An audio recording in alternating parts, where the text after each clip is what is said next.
warahmatullahi wabarakatuh. Halo generasi penerus bangsa, perkenalkan nama saya Rosa. Dan kali ini saya akan membahas pembelajaran mengenai tata ruang kantor pada jurusan otomatisasi tata dan kelola perkantoran di Sekolah Menengah Kejuruan. Untuk semuanya, jangan lupa menyiapkan buku catatan untuk mencatat hal-hal yang penting mengenai pembelajaran kali ini. Jangan lupa disimak dengan baik-baik videonya dan dicermati pembelajaran kali ini. Baik, untuk pembelajaran kali ini kita akan membahas mengenai tata ruang kantor. Untuk anak-anak, Ibu mohon siapkan catatannya seperti yang tadi sebelumnya Ibu bilang untuk mencatat hal-hal yang penting ya. Oke, kita mulai ke pokok materi yang pertama, yaitu tata ruang kantor. Pengertian tata ruang kantor atau yang disebut official layout adalah pengaturan dan penyusunan seluruh mesin kantor, alat perlengkapan kantor, serta perabotan kantor pada tempat yang tepat, sehingga pegawai bisa bekerja dengan nyaman, baik, bebas, dan leluasa untuk bergerak. Hal tersebut tentunya akan tercapai pekerjaan yang efisien. Selanjutnya, yang kedua yaitu pembahasan tentang tujuan tata ruang kantor. Tujuan tata ruang kantor di sini memiliki 8 tujuan, yaitu memberikan pencitraan yang baik, kemudian meminimalisir kebisingan, memudahkan gerak pengawas, memudahkan pelayanan, memberikan rasa nyaman, memaksimalkan penggunaan ruang, memudahkan arus komunikasi, dan memudahkan pengawasan. Selanjutnya, poin pokok pembahasan ketiga, ada asas-asas tata ruang kantor. Pada asas tata ruang kantor, ada 6 asas. Yang pertama, asas jarak terpendek. Asas jarak terpendek adalah penyusunan perlengkapan atau alat dan perabotan yang menunjang pekerjaan yang tidak berjauhan. Apalagi untuk berbagai pekerjaan yang saling berhubungan, terutama dalam menyusun tempat kerja dan penempatan berbagai alat yang dibutuhkan. Kemudian yang kedua, ada asas rangkaian kerja. Menurut asas ini, tata ruang yang baik adalah yang menempatkan para karyawan dan alat-alat berdasarkan rangkaian yang sejalan dengan urutan penyelesaian suatu pekerjaan. Asas ini adalah kelengkapan dari asas mengenai jarak terpendek. Yang ketiga, asas penggunaan segenap ruangan.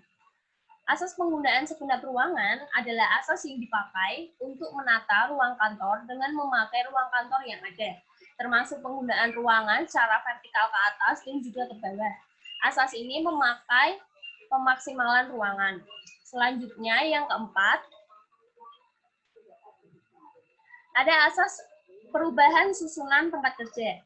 Asas perubahan susunan tempat kerja adalah tata ruang yang baik. Tata ruang yang bisa diubah dan disusun kembali dengan mudah dan tidak memerlukan biaya yang besar.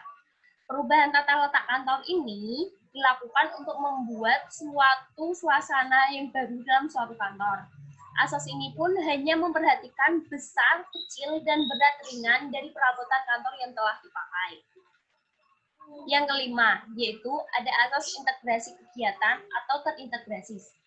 Tata ruang dan peralatan harus mengintegrasikan kegiatan antar dan inter bagian yang ada di dalam organisasi, sehingga akan saling berkaitan atau terintegrasi secara harmonis. Pengintegrasian ini sangatlah penting dilakukan supaya proses penyelesaian pekerjaan bisa berjalan dengan baik dan sesuai dengan tujuan. Asas integritas, kegiatan ini sangat berhubungan dengan asas kesatuan fungsi dan juga asas hubungan individual dan berbagai asas keorganisasian kantor. Adanya kerjasama ini disebabkan karena asas hubungan individual dan kesatuan fungsi. Dan yang terakhir, yaitu yang keenam, ada asas keamanan dan kepuasan kerja bagi pegawai. Dalam penataan ruang kantor, penerapan dari asas keamanan dan juga kepuasan kerja sangat perlu dilaksanakan. Berdasarkan asas ini, tata ruang dan peralatan kantor harus bisa membuat karyawan bisa bekerja secara nyaman, aman, dan puas. Selanjutnya, kita masuk ke poin jenis-jenis tata ruang kantor. Pada pembahasan ini, jenis-jenis tata ruang kantor ada 4. Yang pertama, tata ruang bersekat atau tertutup, atau yang bisa kita sebut kubikel tipe office. Kelebihan pada tata ruang ini adalah terjaminnya konsentrasi pegawai, kerahasiaan dari suatu pekerjaan terjamin, dan bisa menjamin keberhasilan kerja. Selanjutnya, kekurangan dari tata ruang bersekat atau tertutup ini memiliki komunikasi secara langsung yang tidak lancar antar pegawai, kemudian membutuhkan biaya yang lebih besar. Pemisah ruang kantor dapat mempersulit pengawasan serta memerlukan ruangan yang luas. Contohnya seperti gambar ini. Nah, tata ruang tertutup atau bersekat ini merupakan tata ruang kantor di mana masing-masing orang atau divisi dalam kantor dipisahkan melalui sekat-sekat maupun tembok, sehingga ruangan kerja terdiri dari kamar-kamar untuk melakukan berbagai aktivitas pekerjaannya. Bentuk dari ruang kantor ini bisa tertutup penuh, tingginya kurang lebih 5 meter hingga bagian plafon, ada juga yang dibatasi oleh sekat setengah badan maupun setinggi manusia. Selanjutnya, yang kedua, tata ruang terbuka atau yang disebut dengan open plan office.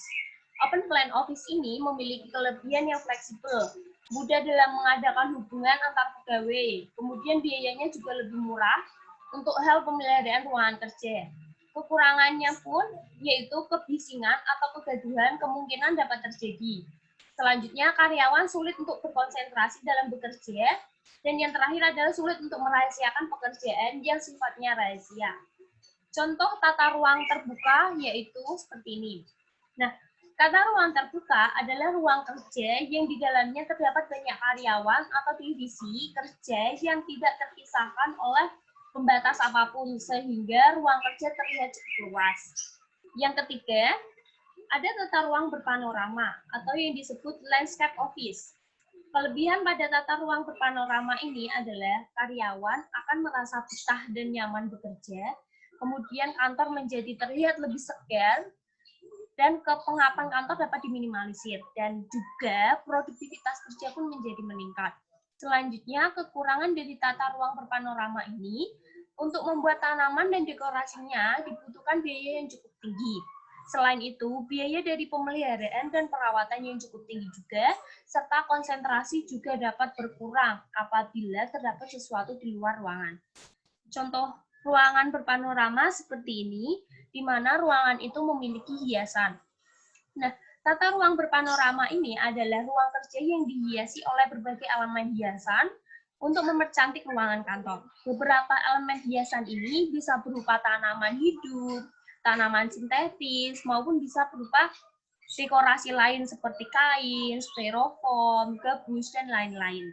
Contoh real penggunaan tata ruang kantor berpanorama ini seperti Google, Traveloka, Shopee, dan lain-lain. Dan yang terakhir, yaitu tata ruang gabungan. Tata ruang kantor gabungan adalah ruang kantor yang merupakan sebuah gabungan antara bentuk tata ruang kantor yang sudah disebutkan sebelumnya. Tata ruang gabungan ini perlu dipertimbangkan karena ketiga bentuk tata ruang tersebut mempunyai kelebihan dan kekurangannya masing-masing. Kemudian, untuk mencegah atau mengurangi kerugian yang ditimbulkan, bias dengan cara menciptakan mix office. Contohnya seperti ini. Di dalam satu ruangan ini ada 3 jenis, bahkan lebih, tentang tata ruang kantor. Di mana ada tata ruang kantor tertutup, ada tata ruang kantor terbuka, ada ruang kantor campuran, ataupun juga ditambah dengan tata ruang berpanorama. Selanjutnya, pembahasan yang terakhir, yaitu faktor-faktor yang berpengaruh dalam penataan tata ruang kantor. Di sini ada 4 faktor yang mempengaruhinya. Yang pertama, cahaya, di mana cahaya untuk meningkatkan efisiensi kerja karena mempengaruhi kesehatan, keselamatan, serta kelancaran kerja. Yang kedua, warna. Warna pada ruang kantor itu memiliki rangsangan panca indera karyawan agar bersemangat dalam melaksanakan pekerjaan. Contohnya, merah, pekerja menjadi pemberani. Kemudian yang ketiga, yaitu udara. Suhu udara yang sesuai akan meningkatkan produktivitas, kualitas kerja, meningkat, memperbaiki suasana kerja dan kesehatan, serta memberikan kesan yang baik untuk tamu. Yang keempat, yang terakhir, yaitu suara.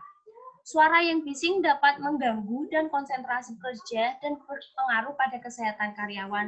Nah, kesimpulan pada pembelajaran kali ini, yaitu tata ruang kantor adalah penyusunan tata ruang kantor yang berdasarkan aliran pekerjaan masing-masing, sehingga perancangan ruang kantor dapat membuat para pekerja dapat meningkatkan produktivitasnya. Pada jenis-jenis tata ruang kantor ini ada 4. Yang pertama ada tata ruang kantor tertutup, tata ruang kantor terbuka, tata ruang kantor berpanorama, dan tata ruang kantor gabungan. Oke, sekian pemaparan materi pada tata ruang kantor pada hari ini. Kita akan bertemu lagi di pertemuan selanjutnya. Jangan lupa untuk mengerjakan tugas-tugasnya dan tetap semangat belajar di tengah pandemi ini dan selalu menjaga kesehatan. Kita bertemu lagi di pertemuan selanjutnya. Terima kasih. Wassalamualaikum warahmatullahi wabarakatuh.